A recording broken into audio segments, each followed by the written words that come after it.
안녕하십니까? 경제학 짱박사입니다. 오늘은 2025년 5월 셋째 주 기준으로 세계 경제에서 주목할 만한 주요 뉴스와 한국 경제의 흐름에 대해 말씀드리겠습니다. 지금 세계는 무역, 통화정책, 지정학적 리스크 등 다양한 이슈가 동시에 얽혀있는 복합적인 전환기입니다. 한국 경제 역시 대내외 불확실성 속에서 중요한 고비를 맞고 있습니다. 그럼 먼저 세계 경제의 주요 동향부터 살펴보겠습니다. 첫 번째 이슈는 미중 무역 갈등의 완화입니다. 최근 미국과 중국은 상호 고율 관세를 낮추는데 합의하며 90일간의 일시적 휴전에 들어갔습니다. 미국은 중국산 제품에 대해 최대 145%까지 적용되던 관세를 30% 수준으로 낮췄고, 중국 역시 미국산 제품에 대한 보복 관세를 125%에서 10%로 인하했습니다. 이러한 조치는 당분간 글로벌 공급망의 불확실성을 줄이고 금융시장에도 긍정적인 영향을 주고 있습니다. 하지만 이 합의는 단기적인 조치일 뿐 근본적인 문제 해결은 아닙니다. 지식재산권 보호, 기술 이전, 국가 보조금 문제 등 핵심 쟁점은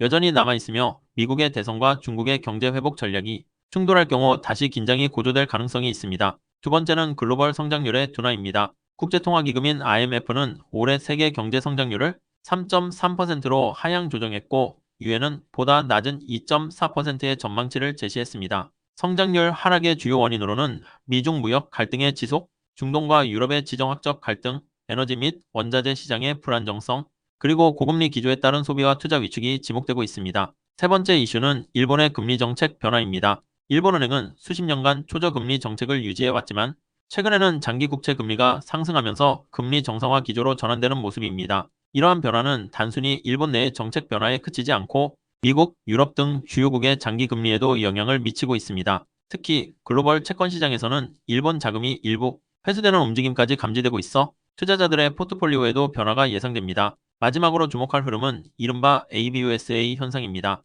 Anywhere but USA, 즉 미국을 제외한 곳에 투자하자는 전략이 글로벌 자산운용사들 사이에서 확산되고 있습니다. 그 배경에는 미국의 정치적 불확실성, 규제 리스크, 무역 정책의 불투명성 등이 있습니다. 이에 따라 유럽, 인도, 일본, 동남아시아 등이 신흥시장에 대한 관심이 커지고 있고, 실제로 자금 유입이 증가하고 있습니다. 이번에는 한국 경제의 흐름을 살펴보겠습니다. 가장 먼저 눈에 띄는 변화는 성장률 전망의 급격한 하락입니다. 한국개발연구원 KDI는 올해 한국의 경제 성장률 전망치를 기존 1.6%에서 0.8%로 대폭 하향 조정했습니다. 이는 건설 경기 침체, 민간 소비 부진, 대외 무역 환경 악화 등이 복합적으로 작용한 결과입니다. 특히 부동산 시장의 침체는 건설 투자 감소로 이어졌고, 이는 전반적인 산업활동 위축으로 연결되고 있습니다. 게다가 고물가와 고금리로 인해 민간 소비도 좀처럼 회복되지 못하고 있습니다. 두 번째 이슈는 환율의 불안정성 확대입니다. 최근 원달러 환율은 단기간에 큰 폭의 등락을 반복하고 있습니다.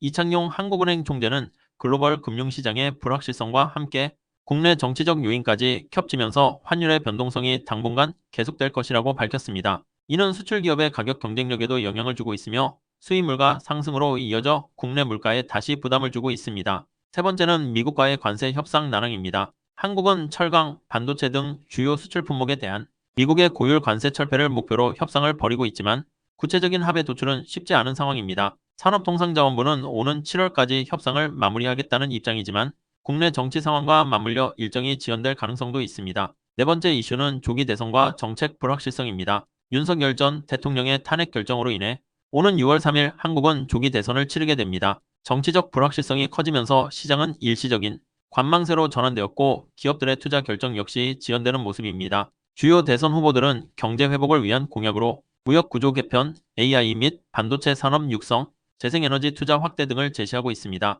하지만 새 정부 출범 이후 정책이 실제로 어떻게 집행될지, 그리고 기존 정책과의 연속성을 유지할 수 있을지는 아직 미지수입니다. 지금까지 살펴본 것처럼 세계 경제는 미중 관계, 성장률 둔화, 금리 변화, 그리고 투자 트렌드의 이동이라는 중요한 흐름 속에 있습니다. 한국 경제 역시 외부 리스크와 함께 내부적으로 정치적 구조적 과제에 직면해 있습니다. 향후 몇 달간은 해외 여건 변화와 국내 정책 방향에 따라 경제 흐름이 크게 달라질 수 있는 만큼 정부와 기업, 그리고 개인 모두 리스크 관리에 각별한 주의가 필요하다고 생각됩니다. 이상으로 2025년 5월 셋째 주 세계 및 한국 경제 동향에 대한 발표를 마치겠습니다. 경청해 주셔서 감사합니다.